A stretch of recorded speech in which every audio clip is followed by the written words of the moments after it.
에베소서 1장 23절 말씀. 신약성경 311페이지입니다. 신약성경 311페이지 에베소서 1장 23절 말씀. 우리 찾으셨으면 우리 다 같이 한 목소리로 봉독하시겠습니다. 시작. 교회는 그의 몸이니 만물 안에서 만물을 충만하게 하시는 이의 충만함이니라. 아멘. 철로역정 총정리 세 번째 시간입니다.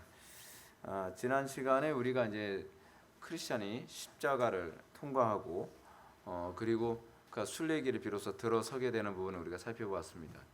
순례길에 들어서게 되어진 이 부분에서 우리가 좀 몇 가지를 좀 주목하게 되는 부분이 있는데, 그것이 뭐냐면 첫 번째는 세 종류의 사람이 순례길 근처에서 누워 있었다는 사실입니다.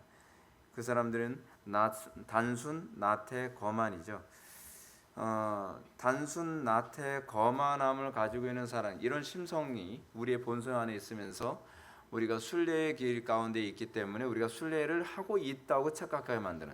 근데 문제는 뭐냐면 단순, 나태, 거만, 이 본성이 우리 속에서 죽지 아니하면 나타나는 현상이 뭐냐면 우리는 결코 신앙의 진보가 생기지 않는다는 것입니다.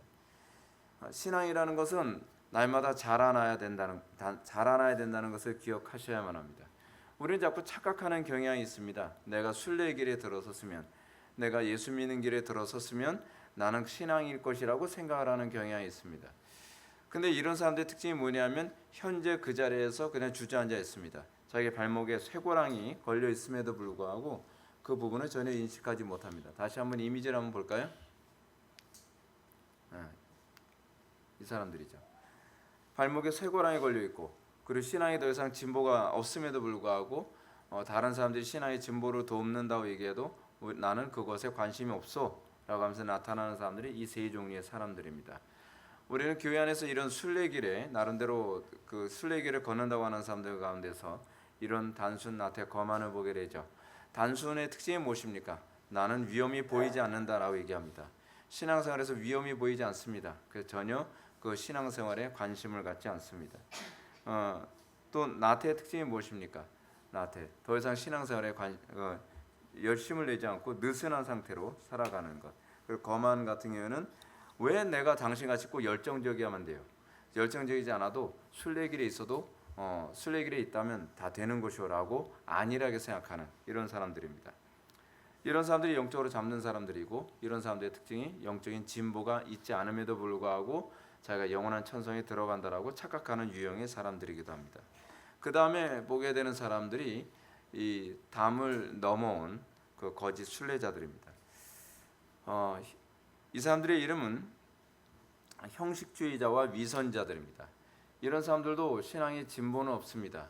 형식과 그리고 위선으로 도배한 신앙생활을 하는데 그것도 나름대로 신앙생활이라고 생각을 합니다. 교회 안에 이런 사람들이 굉장히 많습니다.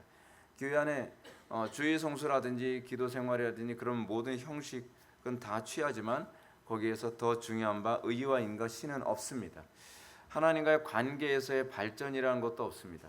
신앙생활하는 데 있어서 경건의 모양을 있지만 경건의 능력이 나타나지가 않습니다. 근데 문제가 뭐냐면 이런 부분에 대해서 고민을 안 한다는 것이 문제입니다. 고민을 안 한다는 것이 문제예요. 신앙생활에 있어서 우리가 세상을 이기는 이김이 나와야 된다라고 성경에 틀림없이 가르치는데도 불구하고 세상 이기지 않아도 신앙일 거라고 생각을 합니다.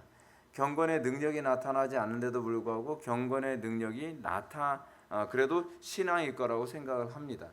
신앙생활에 있어서 예수 믿는 자로서의 표지가 하나도 나타나지 않는데 이 사람들은 그래도 천당은 갈 수 있다고 얘기를 합니다. 그렇지 않습니다.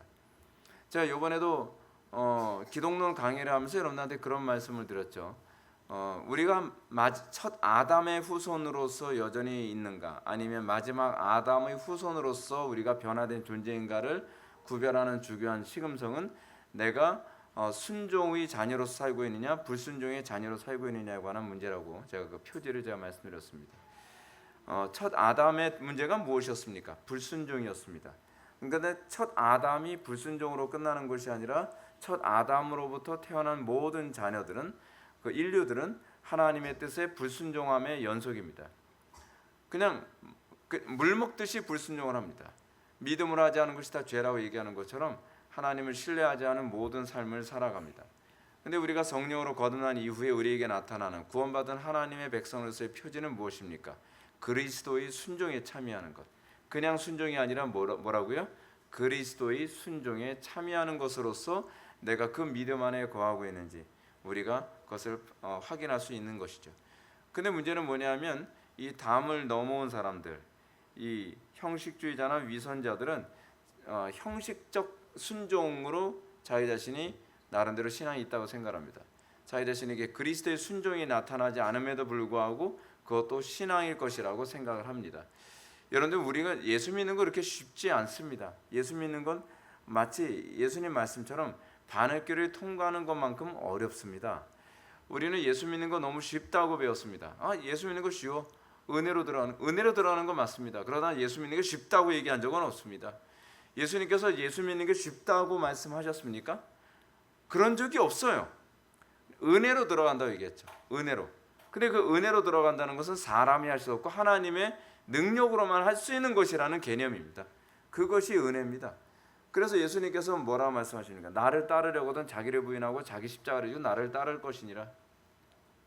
예수 믿는 게 그렇게 어렵습니다. 그래서 예수 믿는 게 어렵기 때문에 은혜로 가는 것이지 예수 믿는 게 쉬우니까 은혜라는 얘기가 아닙니다. 어떻게 얘기를 해도 신기하죠. 어떻게 같은 하나님 말씀 가지고 있지도 않은 말을 쉽게 얘기합니다.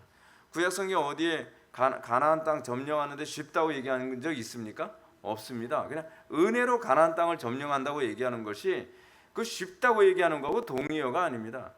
그러니까 은혜라는 말을 잘 이해를 못해요. 은혜라는 말을 왜 이해를 못하느냐? 그 이유는 뭐냐면 은혜를 경험해 본 적이 없어서 그래요.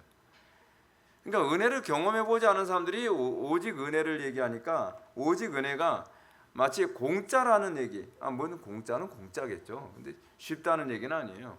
근데 그 공짜라고 해서 사실은 엄밀한 의미에서는 공짜가 아닙니다. 엄밀한 의미에서는 그리스도께서 대신 대가를 치르신 거죠. 그런 차원에서 공짜는 아닙니다. 그냥 은혜라고 얘기를 해야만 하는 것이죠. 그렇죠? 근데 그런 부분에 관한 인식이 없이 성도들을 신앙생활을 느슨하게 만드는 사람들이 굉장히 많이 있죠. 예수 믿는 건 쉬운 거야. 그냥 영접 기도만 하면 돼. 그 왜 그런 얘기가 나왔냐면 교인 숫자를 늘리기 위해서 그렇게 얘기를 하는 겁니다. 그렇게 예수 믿는 거 쉬워야 예수 믿는 거에 대가를 치르지 않아요. 그렇지 않죠. 오늘도 제가 꿈의 교회, 꿈의 교회 아니죠. 꿈의 교회는 저쪽에 있는 그 교회가 꿈의 교회고 꿈의 학교. 자꾸 이거 헷갈려요. 꿈의 학교 가서 제가 이번에는 세계관 강의를 장장 2시간에 걸쳐서 강의를 했는데 2시간 하니까 힘들긴 힘들더라고요. 힘들긴 힘든데 거기서 이제 제가 강의를 하고 났더니 거기 교감 선생님이 새롭게 도전을 받게 된 부분이 있었다라고 얘기합니다. 그게 무엇이냐고 제가 여쭤봤더니 그 교감 선생님이 이런 말씀하셨습니다. 신앙생활에 있어서 소위 그 헌금에 관한 부분에 관해서 다시 한번 생각하게 됐다. 여러분, 헌금이라는 게 어떤 얘기입니까? 희생이라는 얘기죠.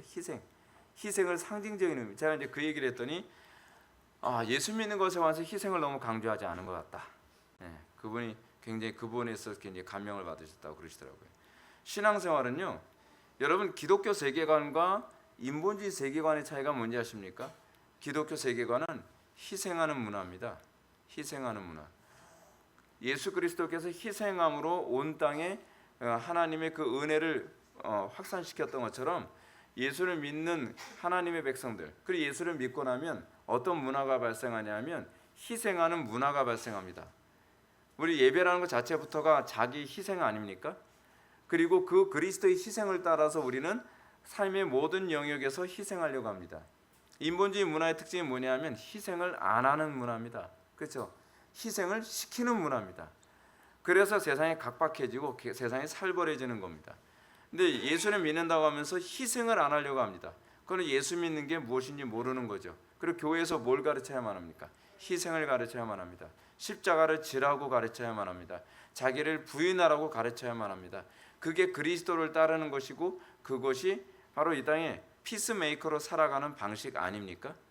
여러분, 피스메이커가 뭡니까? 그리고 세상의 소금과 빛의 역할을 감당하라는 것이 무엇입니까? 우리는 간혹가다 그렇게 생각합니다. 희생 안 하고 소금과 빛의 역할을 감당하는 거라고 생각합니다. 그렇지 않습니다. 소금이 그 맛을 내려면 자기가 녹아져야 되는 것이고요. 이 촛불이 빛을 내려면 자기를 태워야 합니다. 그렇게 해서 세상의 소금과 빛의 역할을 감당하는 것이지 자기는 털 것만큼도 손해보지 않고 내 감정, 내 시간, 내 재물, 나의 삶 하나도 희생하지 않으면서 피스메이커, 그 빛 좋은 개살구죠. 빛 좋은 개살구. 마리아 피스메이커 뭐 말 좋죠. 근데 피스메이커는 아무나 합니까? 예수님이야말로 피스메이커죠. 그렇죠. 화평케 하는 자. 근데 예수님이 화평케 하는 자로서의 삶은 어떻게 사셨습니까? 자기를 부인함으로, 십자가를 지심으로, 자기를 희생함으로 하나님과 우리와의 관계를 화평케 하셨죠. 우리도 이 땅에서 피스메이커로의 삶을 살아갈 때 우리는 그냥 되는 것이 아니라 자기를 부인함으로, 그러면서 피스메이커가 되는 것입니다. 요즘에 제가 그런 걸 많이 느낍니다. 요즘에 여러분들이야 뭐 수련회 오래 했으면 좋겠다 하는데 저는 수련회 시작하는 날서부터 빨리 끝났으면 좋겠다. 저는 막 그래요. 너무 피곤하니까. 너무 피곤합니다. 근데 다시 한번 생각하게 되는 게 그겁니다. 그렇지, 다른 사람들한테 유익을 끼치기 위해서 누군가는 희생을 해야지. 그렇지 않아요? 희생하지 않고서 어떻게 다른 사람에게 유익이 됩니까? 여러분들이 자녀들을 바르게 키우기 위해서 우리는 어떻게 합니까? 희생을 최소화시키려고 하죠. 희생을 최소화시키려고 하니까 어떻게 합니까? 그냥 돈으로 학원 보내고 돈으로 위탁 교육시켜서 쉽게 편하게 자녀를 교육시키려 합니다. 그건 성경적인 정신이 아닙니다. 성경의 원리는 어떻습니까? 내가 희생하는 겁니다. 자녀들을 양육하기 위해서 내 시간과 내 피곤함과 내 모든 것을 다 투자해 가면서 그러면서 자녀들을 양육하는 것입니다. 목회자도 동일합니다. 목회자가 편하게 쉽게 희생하지 않고 성도들을 바르게 영적으로 건강하게 양육할 수 있는 방법이 없습니다. 그게 성경의 정신입니다. 성경의 가르침은 끊임없이 자기 희생하는 것. 끊임없이 자기 희생하는 것. 요즘에 여러분들 보셔서 아시겠지만 굉장히 많이 바빠졌죠. 제가 굉장히 많이 바빠졌습니다. 지난 주일날에도 제가 주일날 설교하는데 잠을 한 4시간 반 정도밖에 못 자고서 이제 설교를 하게 되는데 피곤하더라고요. 피곤해요. 근데 성령께서 역사하시면 피곤하지 않게 하는 것이 아니라 피곤을 극복하게 하시는 것입니다. 피곤을 극복하게 하세요. 근데 문제는 예전보다 더 많은 시간을 이제 할애를 해야 되니까 시간을 더 정밀하게 쪼개서 써야 돼요. 그러니까 제가 이 목회 사역에도 충실하려면 어떻게 해야 돼요? 외부 사역을 하는 거기 때문에 성도님들 이해해 주십시오 하면서 제가 목회 사역을 대충 할 수 없는 거죠. 그러면 어떻게 해야 됩니까?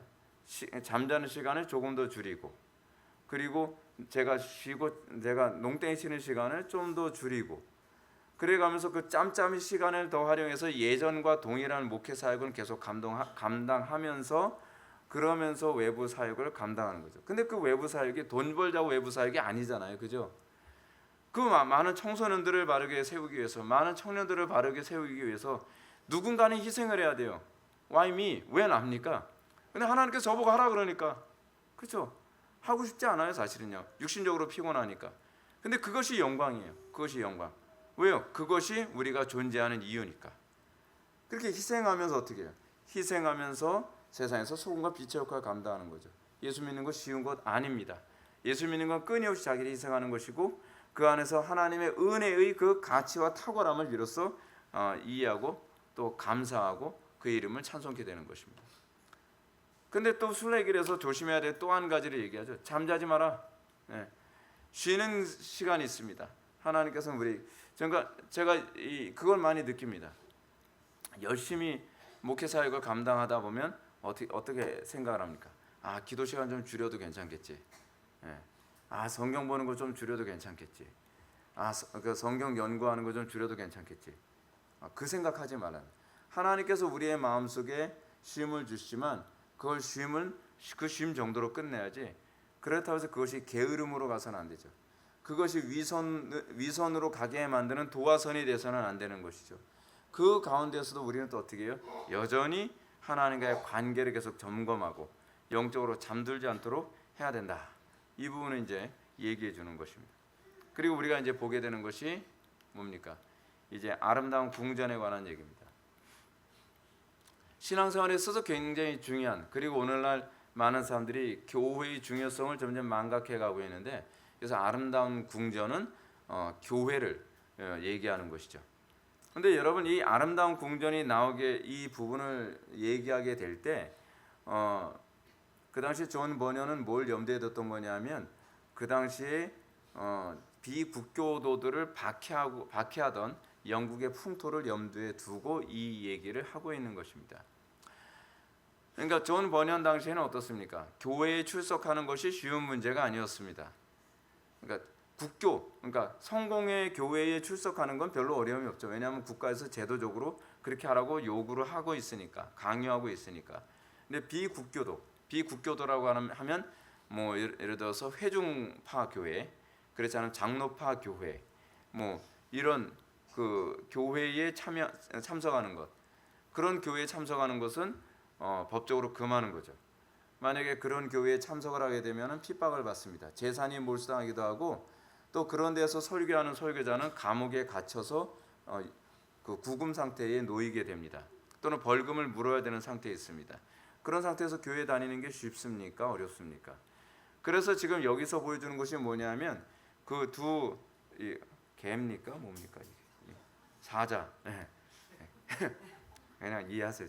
갑자기 제가 이렇게 헷갈릴 때 있어요. 사자. 두 사자가 들어가는 이 사자처럼 생긴 개도 있더라고요. 보니까 중국에. 그죠? 예. 그 사자 두 마리가 들어가는 입구를 지키고 있죠. 입구를. 여러분들 신앙생활하면서 교회 나온다는 게 쉬운 문제 아니죠. 우리는 뭐 지금 그나마 많이 편해졌으니까 좀 그렇지. 교회를 나오게 되는 것 때문에 핍박을 굉장히 많이 받죠. 핍박을요. 여러분 무슬림들 교회 나가게 되는 건 목숨을 걸어야 되는 문제입니다. 북한에서도 교회에 나가게 되는 것, 목숨을 거는 문제입니다. 자, 한번 이런 생각을 해봅시다. 왜 사탄이 그토록 교회 나가는 거를 그렇게 못 살게 굴까? 여러분 교회 나간다고 해서 여러분 천당 가는 거 아니잖아요. 교회 나가는 것과 천당 가는 건 어떤 면에서는 별개의 문제입니다. 그런데 왜 사탄이 그토록 교회 나가는 거를 그토록 못하게 할까요? 그만큼 중요하다는 걸 사탄이 알기 때문에 그렇습니다. 사탄은 끊임없이 그렇게 얘기합니다. 교회 나가지 않아도 천당 가. 맞는 얘기예요. 항상 우리가 조심해야 되는 것이 뭐냐면 부분적으로 맞는다고 해서 전체적으로 맞는 건 아니라는 겁니다. 근데 사탄은 부분적으로 맞는 얘기 가지고 우리에게 혼란스럽게 만들죠. 그렇지. 구원은 믿음으로 가는 거지. 내가 꼭 예배당 나간다고 천당 가는가? 맞는 얘기잖아요. 맞는 얘기. 사탄은 그런 식으로 해서 계속 사람들이 천당이라고 하는 목표만을 가지고서 굳이 교회까지 나올 필요 없다라고 하는 식으로 사람들이 계속 유혹하죠. 그리고 또 이런 얘기를 하죠. 아니 일요일에 낮 예배 한번 참석하면 되는 거지. 굳이 뭐 수요 예배, 금요 기도회, 주일 오후 예배까지 다 참석할 필요가 있겠는가? 사탄이 끊임없이 그거 가지고 있죠. 왜요? 사탄이 봤을 때 그것이 위험하다고 생각하니까요. 사탄이 하지 마라 그러면 하면 돼요. 그러면 그게 정답이에요. 근데 사람들이 사탄이 하지 마라 그러면 그게 맞는 얘기 같다는 거예요. 김 목사가 얘기하면은 그거 안 해야 되는 거 아닌가? 아니 제가 얘기하는 걸 하는 게 좋다니까요. 사탄이 하지 말라 그러면 하시고 제가 하라 그러면 하시는 게 좋아요. 근데 그 정반대로 가시게 되면 어쩌라는 거예요, 저보고. 신앙생활에서 사탄이 이 부분이 안 좋으니까 막으려고 하는 것이고 하나님께서는 이것이 필요하니까 우리에게 마지막 때가 될수록 모이기를 피하는 어떤 자들의 습관처럼 하지 말라라고 우리에게 경고하고 있는 것입니다. 어떻게 보면은 미련해 보이죠. 어떻게 보면 이 바쁜 세상에 우리가 어떻게 맨날 수요 예배, 금요 기도회, 주일 낮 예배, 주일 오후 예배 이거 다 참석할 수 있겠는가? 거기다 우리는 어떻게 매일 기도하죠. 매일 기도해요. 상식적으로 맞는 것 같은 상식의 문제가 아닙니다. 신앙은요. 신앙은 상식의 문제가 아니라 하나님과의 관계 문제입니다. 근데 우리는 자꾸 이성적 합리성을 가지고서 그러죠. 아름다운 궁전에 들어가려고 하면 어떤 현상이 나타납니까? 교회에 나가게 되려고 하면 제도적으로 막죠. 저 사람이 교회 나가나 안 나가나, 저 사람이 뭐 비국교도 교회에 가려고 하나 뭐 안 가려고 하나 그걸 가만히 봤다가 간다는 소문이 들리거나 정보가 들어오면 어떻게 해요? 그 사람을 체포해서 뭐 감옥에 넣거나 뭐 협박을 하거나 그렇게 하는 거죠. 근데 아름다운 궁전에 들어가는 그 입구에서 뭐라고 얘기합니까? 이보시오, 당신이 두려워하지 말고 그 중간 사이를 정확하게 들어오게만 하면 해를 입지 않소. 우리가 신앙생활하면서 어떻습니까? 믿음 지키면 우리가 고난과 어려움과 난관이 있다 할지라도 성경이 가르치는 대로 준행하며 따르면 우리가 교회의 일원이 될 수 있다는 것을 가르치고 있는 것입니다. 우리가 모이기를 패하면요, 그 단체는 없어집니다. 그렇지 않습니까? 여러분, 우린 자꾸 내 개인 신앙을 자꾸 생각을 하는데, 그래 좋아요. 여러분들 교회 다니지 않고서도 다 천국 갈 수 있다고 칩시다. 그러면 모이지를 않는데, 그럼 그 존재가, 그 교회라고 하는 존재가 향후 5년 후 10년에도 존재할 것 같습니까? 존재하지 않죠. 존재할 수가 없어요. 여러분들, 제가 답답한 게 그겁니다. 왜 비대면 예배도 예배다라고 했을 때 비대면 예배가 궁극적으로 교회 종말을 가져올 거라는 걸 왜 생각을 못합니까? 모이지 않은, 우리는 자꾸 내 개인의 신앙만 얘기하잖아요. 이렇게 얘기합니다. 목사님, 비대면 예배도요, 화면 큰 거 놓고서 목사님이 보이는 것보다 더 크게, 실물보다 더 크게 화면 확대해가지고서 우리 집에 한 200인치 TV 놓고 보니까 은혜가 더 되던데요. 그 문제가 아니에요. 그 문제가 아니에요. 모든 성도들 집에 200인치, 300인치 와이드 스크린으로 아무리 논다 하더라도요, 그렇게 신앙생활에서 개인은 은혜가 될지 모르지만 교회는 없어집니다. 모이질 않는데, 모이지 않으면 교회가 없어지죠. 근데 우리는 그 생각을 안 해요. 당장 나에게 은혜가 되냐, 은혜가 되지 않냐, 왜 다른 사람들에게 유익이 되냐, 유익이 되지 않느냐를 생각을 안 하고, 향후 5년 후 10년 후에도 그런 교회가 존재할 수 있을 것인가, 존재하지 못하게 될 것인가는 왜 생각하지 아니하며, 신앙생활하면서 어려움 당할 때 성도가 서로 교통의 가운데에서 또는 목회자의 신방과 권면을 통해서 그 어려움을 극복할 수 있게 된다는 그 다양한 방식으로서의 생각은 왜 안 하냐 이겁니다. 교회는 아름다운 궁전을 이제 의미하는 거죠. 아름다운 궁전은 권면과 훈계와 교양을 통해 하나님의 말씀을 가르치고 성찬을 시행하는 신실한 지역 교회의 초상을 묘사해 줍니다. 우리는 이 교회가 교회에 사람들이 출석하기 싫은 이유 중에 하나가 뭐냐면 권면이 싫어서 그렇습니다. 그리고 훈계가 싫습니다. 교양이 싫습니다. 어느 정도로 사람들이 싫어하느냐? 대놓고 권면 안 해도 설교로 이 권면하는 것조차도 듣고 싶어 하지 않아요. 그렇죠? 우리는 어떤 설교 좋아합니까? 내 귀에 달콤한 소리, 내 가련기를 긁어주는 소리, 그런 설교를 좋아하죠. 근데 교회에 등록하면 어떻습니까? 교회에 등록하면 따라다니면서 권면해요. 따라다니면서 기도 그렇게 하지 마세요. 예배 늦지 마세요. 뭐 예배 그렇게 예배하시면 안 됩니다.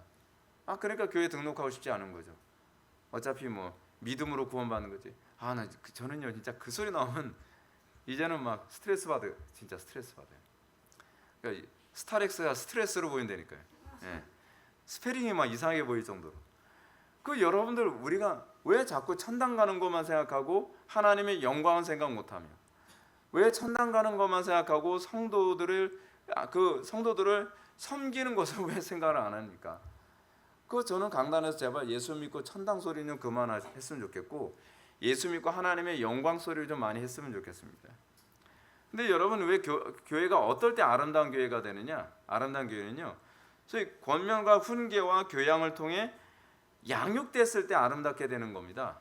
그냥 모였다고 아름다워지는 것이 아니죠. 이번에도 우리 수련회 갔을 때 그 수련회 그쪽 교회에서 그런 얘기하죠. 그게 참 아름다운 교회다. 철로역정입니다. 그죠? 아름다운 교회가 그냥 됩니까? 그냥 되지 않잖아요. 김 목사의 닭달과 네, 성도의 서로 교통함. 네.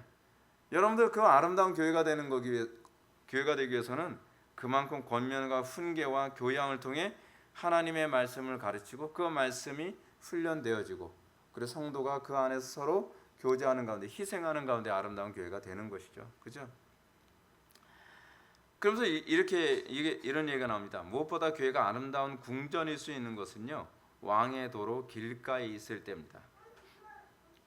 다시 말해서 그리스도의 도에서 벗어나지 않고 진리의 길을 따를 때 비로소 교회는 아름다운 궁전이 될 수 있죠.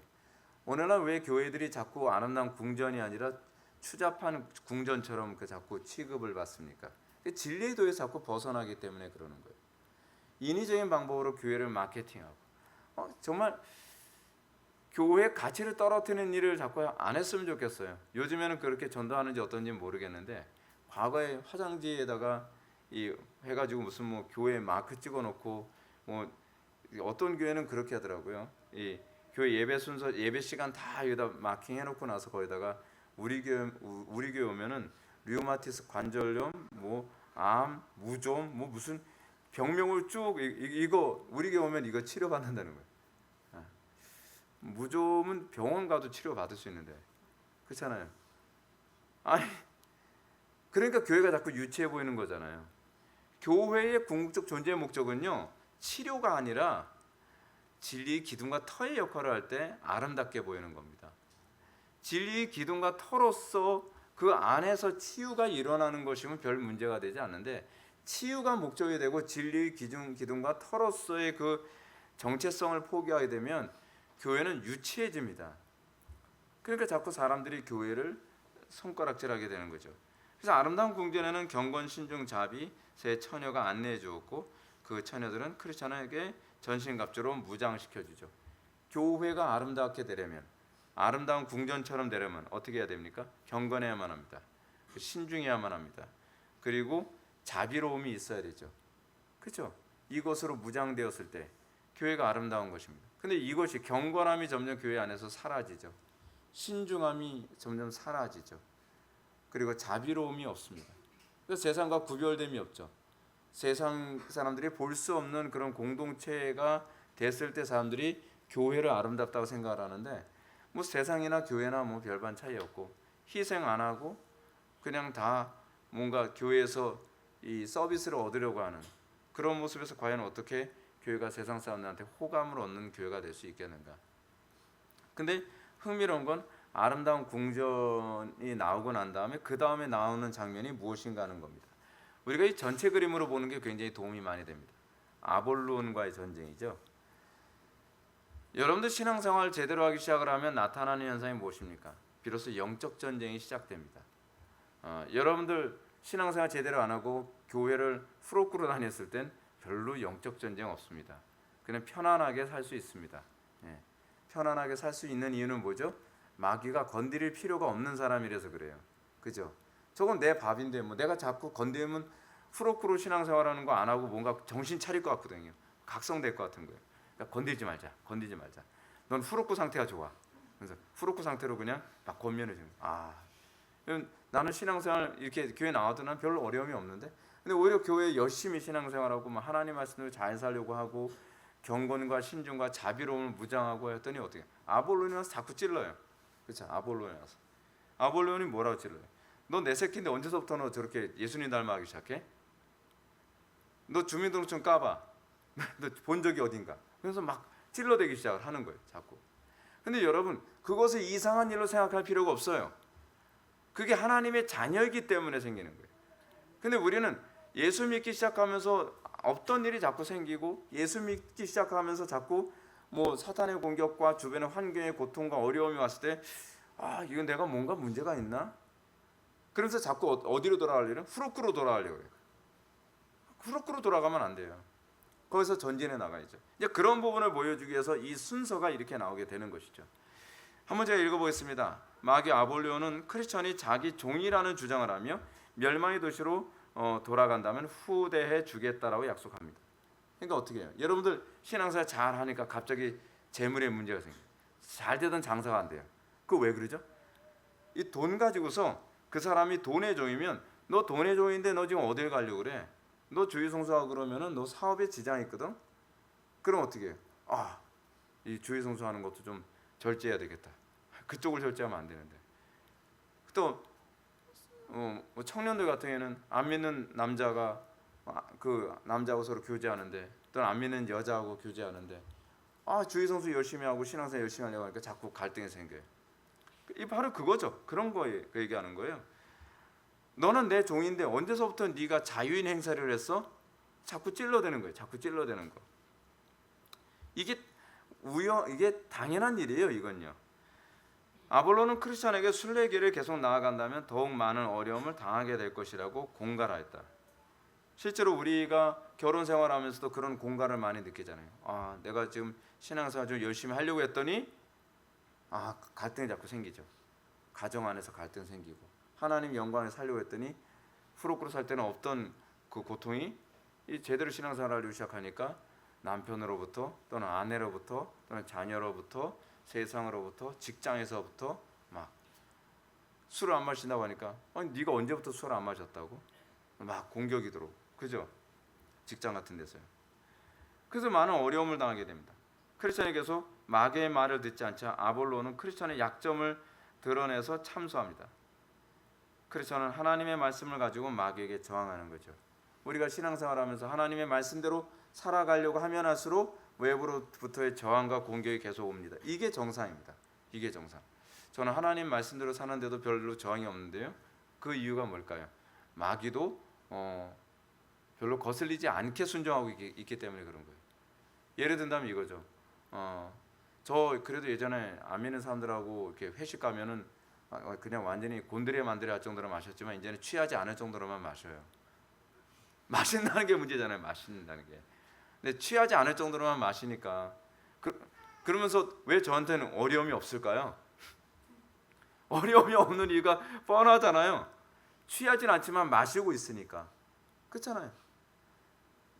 담배를 한 갑에서 두 가치를 줄였다고 해서 사탄이 공격을 하겠습니까? 아니 이런 식의 문제인 거예요. 우리가 왜 하나님 말씀대로 사는데 왜 고난과 어려움이 없는가? 그건 적당히 사탄이 봤을 때 건드리지 않아도 사탄의 마음이 평안할 정도의 수준으로 여러분들이 살아가고 있는 거예요. 우리가 제대로 신앙생활한다면 사탄은 가만히 있을 수가 없습니다. 사탄은 끊임없이 우리에게 이렇게 공격하고 저렇게 공격하면서 우리가 내가 예수 믿고 나서부터 어려움이 많이 생긴다. 잘 가고 있는 겁니다. 잘 가고 있는 겁니다. 신앙생활 열심을 내지 않을 때는 어려움이 없었는데 신앙생활 열심을 내니까 어떤 문제가 막 터지기 시작을 하죠. 잘 돼가고 있구나. 왜요? 하나님께서는 사탄의 그런 공격을 통해서 우리의 믿음을 강화시켜 주시기 때문에 그렇습니다. 합력하여 선을 이루시는 거예요. 사탄은 자기 나름대로 스트레스 받아서 공격을 하는데 하나님께서는 이 사탄을 통해서도 우리의 믿음을 강화시키시죠. 그래서 하나님께서 어떻게 보면 우리는 그렇게 생각하죠. 하나님 왜 돕지 않으십니까? 돕고 있는 거야. 걱정하지 마. 아니 뭘 돕고 계세요? 지금 사탄이 계속 공격하는데 그놈 통해서 너 돕고 있는 거야. 아니 그놈 통해서 어떻게 도우시는데요? 잠자코 지켜보기만 해보라니까.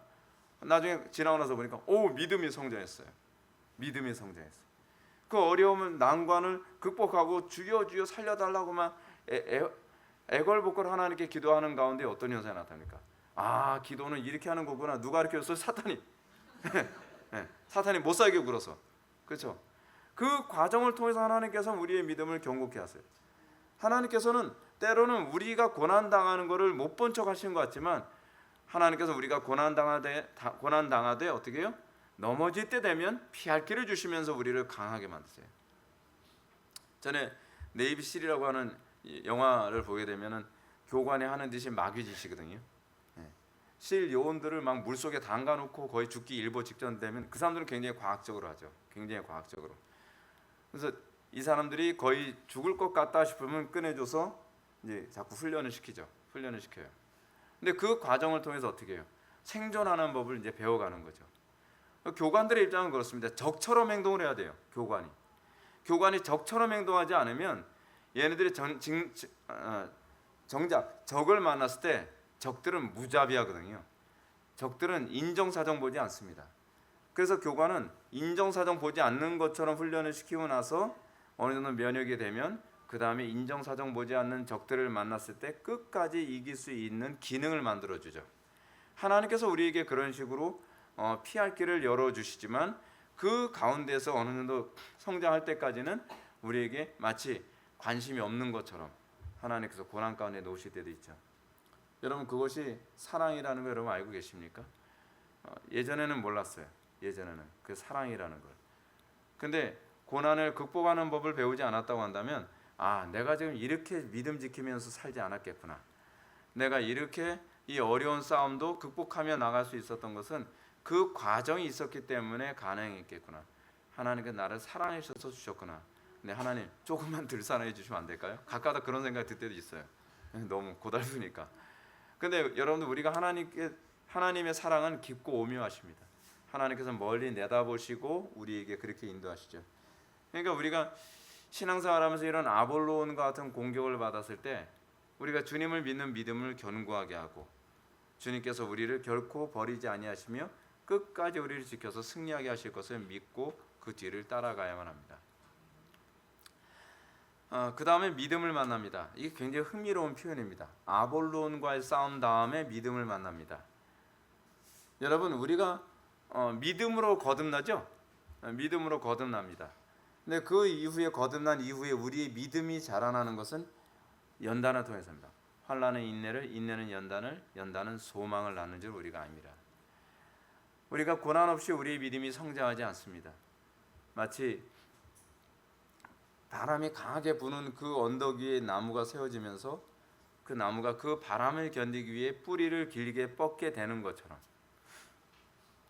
우리가 신앙생활하면서 우리의 믿음이 어떤 한 사람의 믿음이 굉장히 성장했다, 어떤 한 사람의 믿음이 굉장히 성숙했다라고 했을 때 우리는 그 믿음이 그에게 생기기 이전에 그가 얼마나 강력한 연단의 과정을 거쳤을까를 좀 뒤돌아보고 생각을 하면 옳습니다. 그렇지 않습니까? 헤비급 챔피언이 권투 선수가 이 챔피언이 될 때까지는 그 사람이 딱 태어나서부터 근육질로 태어나지 않거든요. 애가 딱 몸 좋으네, 넌 헤비급 권투 선수야, 이렇게 태어나지 않거든요. 헤비급 권투 선수가 되기 위해서 그 과정 가운데 많은 실패와 좌절과 그리고 아주 피눈물 나는 트레이닝을 하고 그 가운데 그 탑의 자리에 오르는 것 아니겠습니까? 우리 신앙생활도 그렇습니다. 믿음이 그냥 커지지 않습니다. 여러분들 어떻습니까? 예배당 와서 설교 듣고 평안하게 교회만 왔다 갔다 하면 믿음이 성장할 거라고 생각하죠. 근데 믿음이 그렇게 성장하지는 않습니다. 믿음이요. 여러분들 남자들 뭐 여자들도 그렇지만 근육 만드는 방법 중 하나는 뭡니까? 파열시켜야 돼요. 근육을. 네. 그러니까 무거운 걸 자꾸 들어가지고 이 근육이 막 아파서 더 이상 못 들어 올리겠다 하는 정도로 막 하면은 안에서 무슨 작용이 일어나냐면 근육이 파열이 일어나요. 그 파열이 일어나면서 근육이 점점 두꺼워져 가는 거죠. 그러니까 근육이 두꺼워졌다는 것을 봤을 때 저 사람은 많은 파열을 겪었구나. 그걸 생각을 해야 돼요. 엄청난 파열을 겪으면서 몸이 굵어지기 시작을 하는 거예요. 한 사람이 영적으로 강화되는 건 그만큼 수많은 전쟁, 수많은 감정적으로, 영적으로, 지적으로 수많은 전쟁 가운데서 이 파열이 생기는 걸 극복하는 가운데에 연단이 되고 단련이 되는 것입니다. 신앙생활하는 게 그렇습니다. 신앙생활도 하루아침에 이 파열되어지는 그런 힘이 생기는 것이 아니라 날마다 믿음의 선한 싸움을 싸워가는 가운데에 우리의 믿음이 성숙해져 가고 거기서 그리스도인다운 모습이 만들어지는 것이죠. 믿음은 그렇게 생기는 겁니다. 그래서 철로역정에서는 아볼로온과의 아주 힘겨운 싸움, 정말 고통스러운 싸움을 딱 거치고 난 다음에 그 다음에 믿음을 만났다고 합니다. 여러분들 어려움 많이 당한다고 너무 낙심하지 마십시오. 우리는 그 어려움 가운데서 소망을 보게 됩니다. 환난은 인내를, 인내는 연단을, 연단은 소망을 나눈 줄 압니다. 그 과정을 통해서 그에게 아름다움을 보게 되는 것입니다. 목회를 하면서 그런 걸 굉장히 많이 느낍니다. 여러분들이 어려움 당하고 있을 때 저 어려움 다 안 당했으면 좋겠다. 제 심정은 항상 그래요. 근데 한편으로는 그런 게 뭐냐면 그렇지, 저 어려움을 통과해야 믿음이 자라지. 저 어려움을 통과해야 영적으로 좀 철이 들지. 그 어려움을 통과해야 이제 비로소 그리스도인다운 모양이 만들어지지. 그러니까 기도하면서 그냥 바라보는 겁니다. 저도 마음이 좋지는 않습니다. 전 여러분들 고난 당할 때 희죽희죽 웃지 않습니다. 마음이 굉장히 아파요. 굉장히 아파요. 그 목회자들의 마음 다 그렇습니다. 근데 어떻게 해요? 그 과정이 없이는 우리는 성숙해지지 않는 거예요. 그렇죠? 그래서 나온 말, 아픈 만큼 성숙해진다. 어디서 많이 듣던 얘기죠? 사망의 음침한 골짜기를 빠져나온 크리스천은 언덕을 만나게 되었고 쉽게 올라갈 수 있었다. 그곳에 올라가 앞을 내다보니 믿음이라는 자가 순례길을 가고 있었다. 흥미롭죠? 어떤 표현을 사용했습니까? 사망의 음침한 골짜기로 빠져나온 다음에 언덕을 만나는데요. 언덕을 쉽게 올라갈 수 있었다 이게. 그건 훈련됐기 때문에 그렇습니다. 고난과 어려움과 난관을 극복했기 때문에 그렇습니다. 그리고 그 가운데서 믿음을 만나게 되는 거죠. 신자의 위로는 고난을 극복할 때 비로소 주어지게 됩니다. 여러분 고난을 모르고 고난을 극복한 적이 없는 것 그건 신앙이 아닙니다. 제가 여러분들한테 자주 권하고 싶은 것이 그거 아닙니까? 제발 고난이 있으면 피할 생각하지 말라고요. 고난을 돌파하는 법을 배워야만 합니다. 고난을 자꾸 피해 가려고 합니다. 자, 이번에도 이제 청소년 캠프를 하면서도 그렇고, 이번에도 제가 꿈의 학교에서 제가 강의하면서도 그 얘기를 빼놓지 않고 합니다. 뭐냐면 아이들에게 학교에서 적응하도록 가르치는 것이 적절하지 않다는 것이죠. 이제 언젠가 누군가가 저한테 그런 얘기를 했었습니다. 목사님처럼 아이들을 교육하면 애들 학교에서 적응 못합니다. 이런 얘기를 제가 몇 번 들었었거든요. 그 왜 생각을 그렇게밖에 못하는지 좀 가끔가다 이해가 안 돼요. 그래서 제가 그런 얘기를 했습니다. 왜 애들이 적응을 해야 되죠? 그러니까 당황한 표정. 당연히 적응을 해야 된다고 생각을 하시는 거예요. 아니요, 성경은 우리 보고 적응하라고 가르친 적이 없었죠. 그렇죠? 오히려 그것을 극복하면서 믿음이 자라는 거예요. 근데 극복하는 것이 아니라 자꾸 적응하게 만들면 어떤 현상이 생기냐면 기독교인들이 아주 좀 비굴해집니다. 피해 다닐 궁리만 한단 말이에요. 그것을 어떻게 믿음으로 돌파하고 이겨낼 수 있는가? 여러분, 근데 거기서 탁월해지는 거거든요. 거기서 탁월해지는 겁니다. 여러분, 왜 명사 초청을 왜 하는지 아십니까? 명사는 아무나 명사가 되지 않습니다. 그럼 그 사람이 동사가 되냐? 뭐 그 얘기는 아니겠죠. 이 명사는 어떤 사람이 명사냐면 그 사람들은요, 어려움을 극복한 소수이기 때문에 그렇습니다. 그 사람만 노하우가 있는 겁니다. 그래서 그런 사람의 말을 한번 들어보고 싶은 겁니다. 저 사람은 남들은 다 극복하지 못하는 걸 어떻게 극복했을까? 남들은 다 피해가려고 하는 그것을 저 사람은 어떻게 넘어갔는가? 그런 사람의 말을 기울일 때 비로소 뭐예요? 들을 만한 게 있는 거죠. 뻔한 얘기가 나오는 것이 아닙니다. 그리스도인들이 안 믿는 사람들과의 관계에서 탁월하게 보일 수밖에 없는 이유는 뭐냐면 그리스도인들은 어려움을 피해가는 사람들이 아니라 그 환난 가운데서도 기뻐하고 그 고난 가운데서도 믿음으로 돌파하는 그 탁월함이 있어요. 그래서 그들은 남들에게 없는 노하우라는 것이 있죠. 예수를 오래 믿으면서 나타나는 현명함과 지혜로움은 거기에 있는 겁니다. 그리스도인들이 만약에 안 믿는 사람들처럼 어려움이 있으면 피해가고 어려움이 있으면 적응하려고 하고 타협하려고 하고 거기서 교회의 아름다움이 어디서 나올 수 있겠습니까? 그렇지 않습니까? 그래서 제가 여러분한테 요구하는 게 그거예요.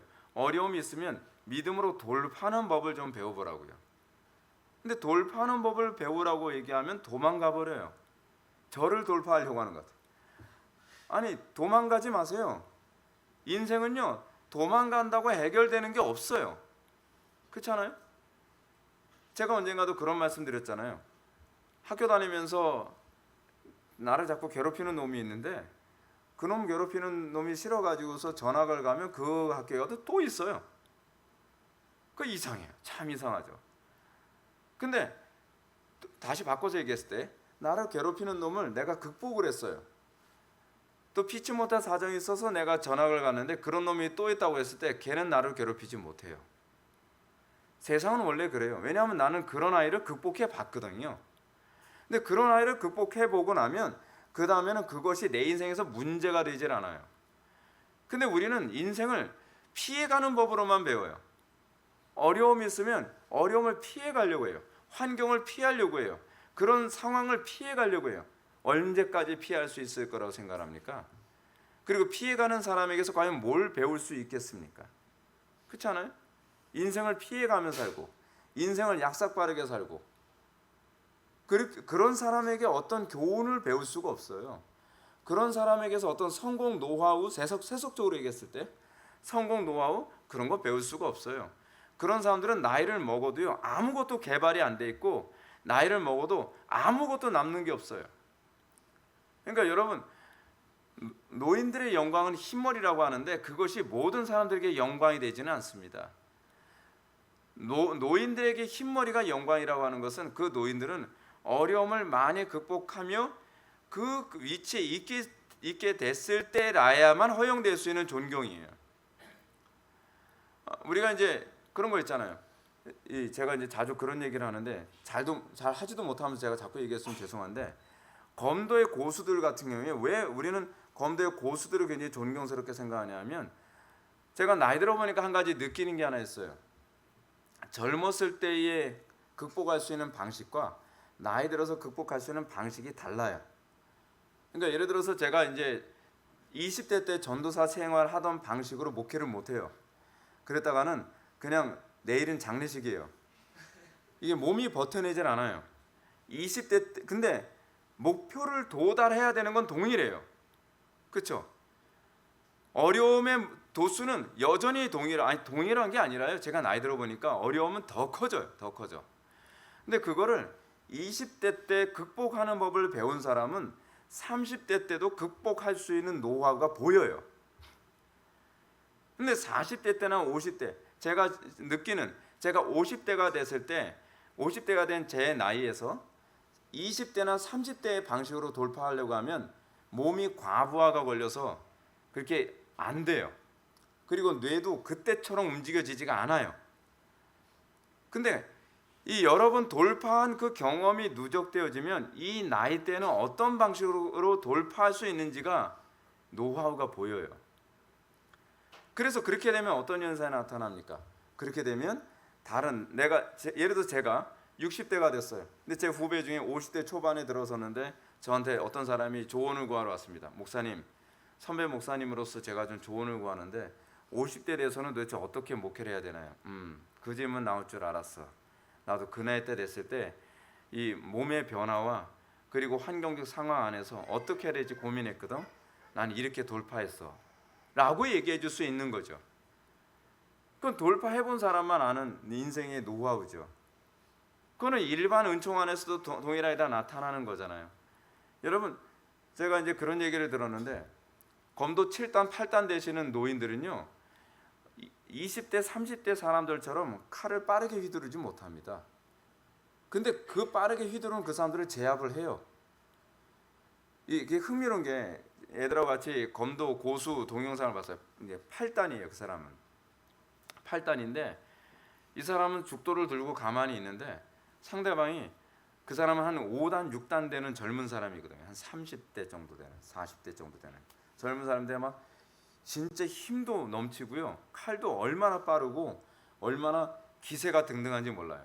근데 이분은 그냥 많은 극복한 그 과정을 다 극복해봤기 때문에 죽도를 들고 상대방 오면 탁 쳐내면서 그러면 머리 맞고 있어요.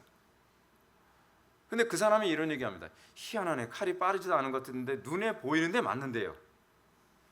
실제로 그래요. 여러분, 검도는요, 고수들은 칼을 빨리 휘두를 수도 없어요. 왜냐하면 그때같이 근육이 만들어지질 않으니까. 근데 그 가운데서도 그것을 극복하는 법을 안단 말이에요. 신앙생활이 그래요. 신앙생활도 그렇단 말이에요. 근데 그것이 그냥 생기지 않고 정직하게 하나님께서 나에게 주어지는 환경을 만났을 때 그 가나안 족속들 하나씩 점령하는 법을 배우란 말이에요. 그걸 믿음으로 점령하는 법을 배우면서 믿음의 선한 싸움에서 더 큰 적들을 만났을 때 이길 수 있죠. 그걸 누가 보여줬어요? 다윗이 보여줬잖아요. 다윗이 목동 생활하면서 뭐라고 얘기합니까? 내가 곰과 사자, 너구리, 토끼 다 잡았다잖아요. 다 잡았다. 그 얘기는 없죠, 성경에. 너구리, 토끼는요. 근데 그게 노하우가 쌓이고 나니까 그 다음 그것의 집합체인 곰같이 생긴 사자 같은 놈이 하나 나타나잖아요. 골리앗. 그렇죠? 그러니까 때려잡는 거예요. 그 과정 안에서 성실함, 하나님께서 나에게 주어지는 그 환경 안에서 하나하나의 성실함. 제가 설교 준비하면서 그렇습니다. 사실 요즘 굉장히 바쁘거든요. 제가 굉장히 피곤합니다. 근데 제가 설교 준비하는 데서 대충 안 하잖아요. 근데 그것이 그냥 되는 것이 아니라 20대서부터 쌓였던 노하우가 쌓이니까 이런 가운데서도 여전히 그거를 유지하는 방법이 보이더라는 거예요. 하루아침에 되지 않습니다. 조그만 것 하나하나 여러분들이 순종하면서 그 가운데서 믿음도 자라고 거룩함과 지혜로움과 탁월함, 그것이 전 기독교인이라고 믿습니다. 사망의 음침한 골짜기, 우리 신앙생활에서 사망의 음침한 골짜기도 하나님과의 관계에서의 돈독함을 경험했을 때, 아볼론과 싸워서 이기는 경험을 했을 때, 여기서 이기는 거예요. 여기서 이기는 거 피하지 마십시오. 주님께 야곱처럼 기도하면서 겨루어서 이기는 법을 배우시기 바랍니다. 여러분도 어려움 당하는 것을 제가 볼 때마다 가슴이 아픈데요. 사실 저도 다 겪어본 부분입니다. 저도 신앙의 디프레스, 아주 심각하게 디프레스를 겪어봤고 건강상의 최악의 상황에서 겪어봤고, 제가 말씀드렸잖아요. 제가 20대 때는 한 달에 보름 정도는 누워서 살 정도로 건강이 안 좋았었다고요. 그리고 때로는 영적 디프레스 하도 심해서 하루에 10분, 20분도 기도하기 힘든 상태에 있었다고요. 근데 그 가운데서도 이 사망의 음침한 골짜기 같은 상황을 통과할 수 있었던 것은 매 순간순간마다 믿음의 선한 싸움에서 승리하는 법을 하나님과의 관계에서 터득했기 때문에 그렇습니다. 그래야 여러분들이 영원한 천성에 도달할 때까지 이 믿음의 선한 싸움을 할 수 있어요. 조금씩 타협해 보십시오. 조금씩 여러분들 변질되고요. 그래서 나중에는 돌아올 수 없을 정도로 여러분들 자신이 변질되어 있습니다. 근데 문제, 여러분들은 여러분들 자신이 변질된지 모른다는 게 문제입니다. 여러분들은 어떻게 판단하느냐? 내가 변질됐다고 생각하지 않고 주변이 변질됐다고 생각을 합니다. 열매로 보면 알 수 있죠. 열매로 보면. 신앙생활 이렇게 만만하지 않아요. 사망의 음침한 골짜기는 가나안 땅에 들어가기 전에 위에 광야를 지나가듯 하듯이 하나님의 백성들이 반드시 통과해야 할 곳입니다. 사망의 음침한 골짜기는 성도들에게 지속되는 질병, 가난, 친한 사람들의 죽음, 실망, 배신, 좌절과 실패, 악한 자들의 지배하는 공격 등으로 매우 혼란스러운 상태를 말합니다. 내면적으로도 하나님이 떠나신 것 같고 위로가 사라졌으며 구원의 감격과 기쁨을 상실한 절망적인 상태를 말합니다. 정말 사망의 음침한 골짜기를 통과하는 것과 같은 상황. 근데 그 가운데 그것이 우리에게 있다고 하더라도 그렇다고 해서 여러분 신앙생활 포기할 수 없잖아요. 그렇다고 여러분들 신앙생활 대충 할 수 없잖아요. 영원한 천성에 여러분들 도달해야 될 게 아니에요. 저는 몰랐는데 제가 목회 사역하면서 굉장히 힘들고 어려웠었던 때가 있었거든요. 굉장히 다양한 방식으로 이제 스트레스 받고 어려움 나고 목회를 하다 보면 어려움이 올 때는 종합 선물 세트로 옵니다. 그런 선물은 안 받아도 되는데 그 어려움이 올 때 어쩔 때는 뇌 기능이 정지하는 거를 경험한 적까지 있었어요. 아주 어려울 정도. 운전을 하는데 신호등의 색깔이 바뀌는데요. 그게 가는 거라고 하는 건지 멈추라고 하는 것인지 이게 인지가 안 돼요. 인지가. 빨간불 보고서 멈추긴 멈췄는데 파란불로 딱 바뀌었는데요. 가야 되는지를 모르겠는 거예요. 뒤에서 막 크락션을 울리고 난리가 나서 가야 되는 거구나. 그래서 가는 거예요. 근데 제가 이런 얘기를 누구한테 했더니 그게 공황장애 초기 증상이라고 그러더라고요. 근데 그래도 다 돌파했어요. 그 과정 거쳐가면서 여기까지 온 거예요. 그래서 은혜라는 거예요. 우리 힘으로 되는 건 아니에요. 우리 힘으로 되는 건 아닌데 그럼에도 불구하고 하나님께서 나를 어떻게 도우시는가의 이 과정을 통해서 신자됨의 모습이 만들어진다는 거죠. 사망의 음침한 골짜기 다 있습니다. 나에게만 있는 것이 아니라 모두에게 있습니다.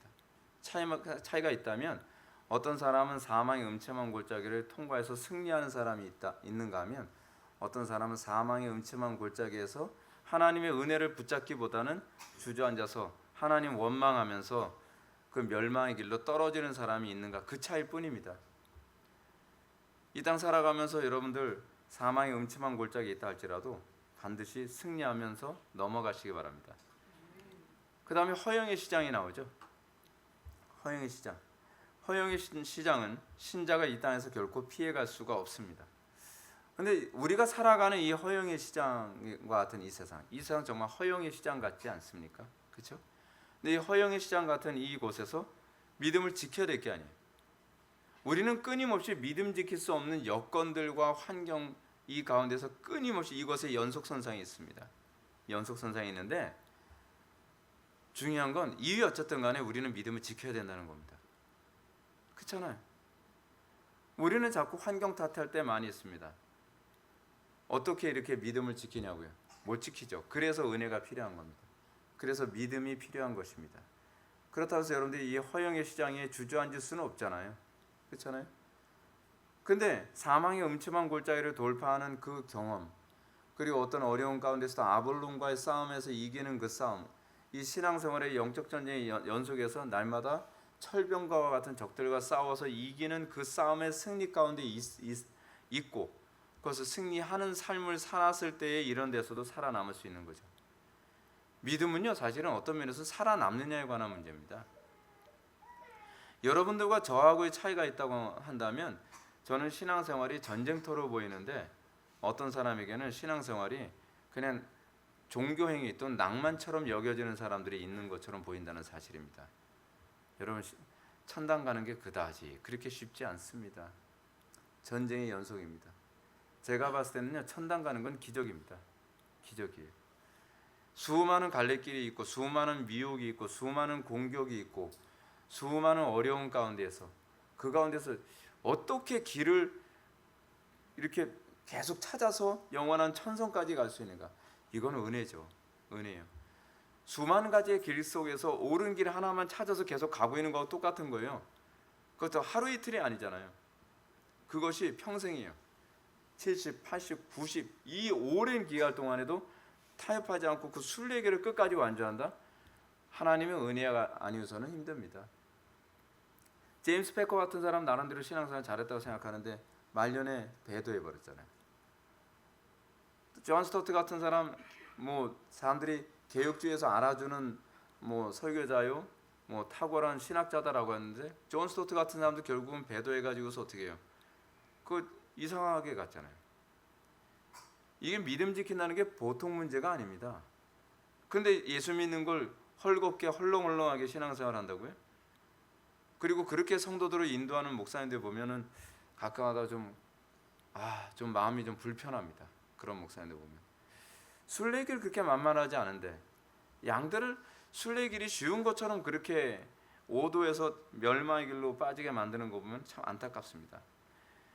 허영의 시장은 신자가 이 땅에서 결코 피해갈 수 없다. 한번 좀 볼까요? 허영의 시장에서 팔리는 물건은 합법적인 것과 마술, 사기, 도박, 오락같이 헛것에 마음을 두게 만드는 것, 그리고 도둑질, 살인, 간음 등과 같은 불법적인 것들이다. 여기서 크리스천과 믿음은 박해를 받고 믿음은 결국 순교를 당하게 된다. 우리가 이 허영의 시장 같은 이 세상 살아가면서 우리가 믿음 지키기 힘든 것이 뭡니까? 우리의 믿음을 무너뜨리는 것 중에 하나가 우리로 하여금 더 이상 신앙의 진보 가운데 가지 않고 여기가 좋사오니 세상에 머물게 만드는 것 중 하나가 무엇입니까? 합법적인 것들이에요. 예를 들어서 여러분 결혼 생활 합법적이잖아요. 그렇죠? 그리고 여러분들 직장에서 돈 버는 생활 합법적이잖아요. 사업을 해서 여러분들 부를 축적하는 거 이거 합법적이에요. 근데 이 모든 것들이 하나님의 영광에 초점이 맞춰져 있지 않으면 이 합법적인 것 때문에 무너진다니까요. 많은 사람들이 그렇잖아요. 토끼 같은 아내는 토끼가 아니죠. 아내는 여우 같은 아내, 토끼 같은 자식 새끼들. 그거 보는 즐거움에 신앙생활에서 멀어지게 되는 경우 얼마나 많이 있습니까? 그렇죠? 또 나름대로 여러분 성실하게 돈 버는 생활을 하느라고 그렇다 해서 불법을 해야 한다는 게 아니에요. 정직하게 그냥 성실하게 돈벌이 하면서 어떻게 해요? 그래서 하나님하고 멀어져요. 그게 허영 시장이거든요. 제가 아는 어떤 분에게 그런 얘기합니다. 직장 생활 때문에 하나님하고 관계가 너무 멀어졌어요. 너무 멀어졌어요. 제가 그런 얘기합니다. 지금 그 나이에 새로 직장 구하는 거 어려운 거 나도 알고 있고, 그리고 그 상황에서 돈벌이를 안 할 수도 없는 거고, 자녀들은 지금 대학을 다니니까 자녀한테 등록금도 마련해야 되는 것도 사실이고, 생활비도 그렇고. 그렇지만 직장을 바꾸십시오. 제가 그렇게 권면했어요. 현실적으로는 어려운데요. 하나님께 맡기셔야 돼요. 그렇지 않으면 당신의 영혼이 죽습니다. 이게 우리 현실이에요. 저도 입장을 바꿔놓으면 그런 거죠. 야, 막막할 텐데. 근데 중요한 건 신앙이 더 중요하냐, 먹고 사는 게 더 중요하냐고 하는 문제죠. 여기서 신앙의 문제 생겨요. 하나님과의 관계가 더 중요하냐, 먹고 사는 게 더 중요하냐. 그분도 그런 얘기예요. 하나님과 관계가 너무 멀어졌다고. 하나님과의 관계를 회복하는 게 너무 지금 시급하다는 걸 안다는 거예요. 아는데 문제는 뭐냐면 이 합법적으로 돈을 버는 이것을 버리게 되면 나 굶어 죽을 수도 있다는 거죠. 그래서 믿음이 필요한 거예요. 그리고 우리는 또 마술, 사기, 도박, 오락 같은 것에 또 마음을 뺏기죠. TV, 영화, 인터넷, 스마트폰 그런 것에 우리 마음 뺏기고, 그리고 더 적극적으로는 도둑질, 살인, 간음 같은 불법적인 것들로 인해서 허영 시장에 주저앉아 버리게 된다는 겁니다. 하나님 나라에 들어가지 못하고 그냥 거기 주저앉아 버리는 거예요. 거기서 일어나려 하지 않아요. 왜냐하면 그걸 포기하게 되면 내가 죽을 것 같으니까. 근데 우리 날마다 그 싸움 안에 살아가는 거예요. 그 싸움 안에서. 두 마음을 가진 친구들. 크리스천은 허영의 시장을 떠난 후에 믿음의 순교를 보고 감동받아 순례길을 떠나게 된 소망을 만납니다. 그리고 얼마 가지 않아 두 마음을 만나죠. 그 친구들 이름은 각각 세상사랑, 돈사랑, 구두쇠였다고 합니다.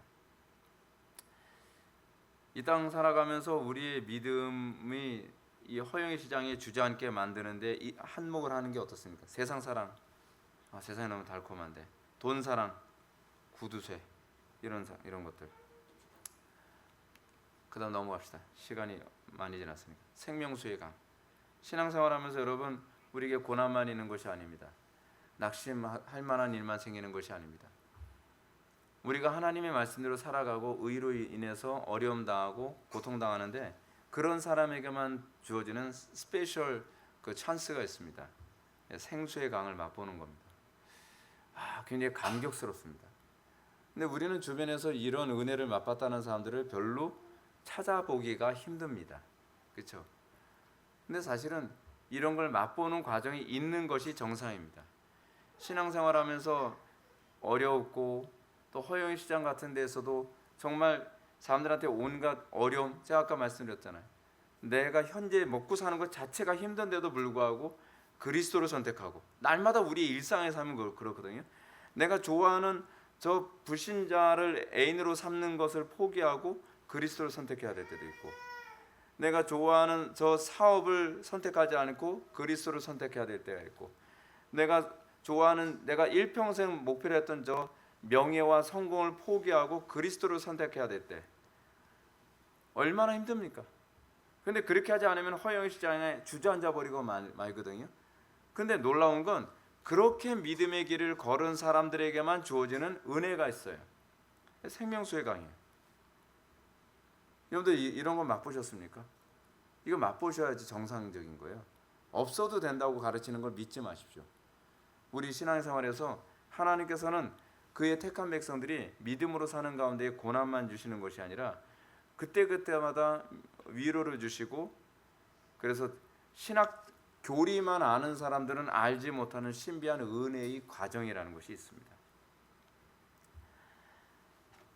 시편 65편 9절을 보면 이렇습니다. 땅을 돌보사 물을 대어 심히 윤택하게 하시며 하나님의 땅에 물이 가득하게 하시고 이 땅이 이같이 땅을 예비하신 후에 그들에게 곡식을 주시나이다. 하나님의 강에 물이 가득하게 하시고, 여기서 강은 원천을 뜻하며 하나님께서 필요에 따라 비를 내리시기 위해 하나님께서 물을 모으셨다 했던 저수지를 가리킨다. 그냥 넘어갑시다. 하나님께서 이런 식으로 우리들에게 은혜를 베풀어 주신다는 얘기입니다. 오늘 그 절망의 고인까지 가야 되는데 절망의 고인까지 못 들어갈 것 같아요. 이 얘기만 하고서 마쳐야 되겠습니다. 우리가 신앙생활하면서 하나님께서 주시는 은혜의 부유함을 우리에게 채워주실 때 그것이 아무에게나 주어지지 않습니다. 요즘 우리는 은혜의 체험을 하는 사람들이 굉장히 희귀한 시대에 살고 있다고 합니다. 그 이유가 뭐냐면 말셀에서 은혜가 하나님께 마르게 하신다, 이제 그게 아니라 우리가 그만큼 하나님의 위로를 바라보지 않는 시대에 살고 있기 때문에 그렇습니다. 한국 초대교회 어떤 그 세대주의자들은 그 뭐 은혜의 시대, 뭐 성령의 시대, 그런 얘기 믿지 마십시오. 성령의 시대는 항상 성령의 시대였고요. 은혜의 시대는 항상 은혜의 시대였습니다. 구약도 은혜의 시대였고 구약도 성령의 시대였어요. 삼위일체 하나님은 따로따로 역사하지 않습니다. 구약은 뭐 성부의 시대, 신약은 뭐 성자의 시대, 뭐 오순절 성령 강림 이후엔 성령의 시대, 그 신학적으로 말도 안 되는 소리 듣지 마시고 하나님께서는 삼위일체적으로 역사하시는 분이시기 때문에 구약 때나 신약 때나 지금이나 항상 그분은 삼위일체적으로 역사하시고 우리에게 구원을 베푸십니다. 근데 중요한 게 뭐냐면 우리가 이 땅을 살아가면서 우리가 믿음의 삶을 살아가지 않으니까 우리나라 초대교회 때는 정말 고난 가운데서 하나님의 은혜를 폭포같이 체험하는 그런 간증이 그토록 많이 나오는데 우리는 고난만 있습니다. 고난을 주신 이유가 뭐라고요? 은혜 주시려고 하나님께서 사실 고난을 주시거든요.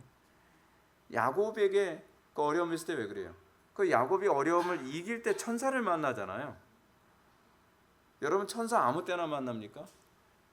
은혜 체험 여러분 이 아브라함, 이삭, 야곱이라고 하는 이 믿음의 조상들도 아무 때나 은혜 체험한 것이 아니라 어려움 가운데서 순종하는 가운데에 은혜 체험을 했습니다. 하나님께서 아브라함에게 네 아들 이삭을 바치라 그랬을 때 이삭 바치지 않았다면 그 순종 안 했다면 하나님께서 그 놀라운 체험하게 안 하셨겠죠. 야곱이 하나님께서 주시는 그 기업의 위대함을 알고 그것을 순종하는 태도를 견지하지 않았다고 한다면 천사와 씨름하는 거 뭐 그런 체험 없습니다. 오늘날 우리에게 체험이 없는 건 순종을 안 하기 때문에 그렇습니다. 하나님께서는 은혜를 주시려고 하는데 하나님께서는 이 생명수의 강의 은혜를 딱 준비하고 있는데 거기만 교묘하게 피해가는 거예요. 여긴 어렵고 여긴 뭐 어쩌고 여기는 뭐 어쩌고 피해 다니는 거예요. 그러니까 간증이 없죠. 간증이 없어도 되는 것이 아니라 간증이 있어야지 정상입니다. 하나님과 동의하는데 어떻게 간증이 없을 수 있습니까? 그렇지 않습니까? 평범한 인생? 그러면 불신자들하고 무슨 차이가 납니까? 그렇지 않아요? 불신자들과 세계관의 차이가 어떻게 나타납니까? 세상을 이긴 이김을 경험하면서 세계관이 어떤 안목이 자꾸 바뀌게 되는 거거든요. 여러분들이 이 마지막 시대를 살아가면서 어려움이 있을 때 어려움을 피해가는 것이 아니라 오히려 하나님을 만나는 기회로 삼고 그 가운데서 여러분들의 간증이 생기고 그리고 그것을 통해서 여러분들의 자손들에게 신앙이 전수되는 놀라운 역사가 나타나기를 주님의 이름으로 축원합니다. 기도하고 마치겠습니다. 사랑이 많으신 하나님, 우리가 믿음의 선진들이 어떻게 신앙생활을 했고 어려움과 난관이 있을 때에 피해가는 것이 아니라 오히려 그 난관을 통해서 주님을 만나는 기회로 삼았던 것을 다시 한번 되새겨보게 됩니다. 우리가 살아가는 이 땅의 삶이 만만치 않은 것 주님께서 아시는 줄 압니다. 그러나 이 세상을 이기는 그 은혜를 주님께서 주시면 그 능력 안에서 우리가 능치 못할 것이 없는지 믿습니다. 우리가 날마다 승리케 하여 주시고 우리의 삶 가운데 간증이 넘치게 하여 주옵소서. 예수님의 거룩하신 이름으로 기도올옵나이다. 아멘.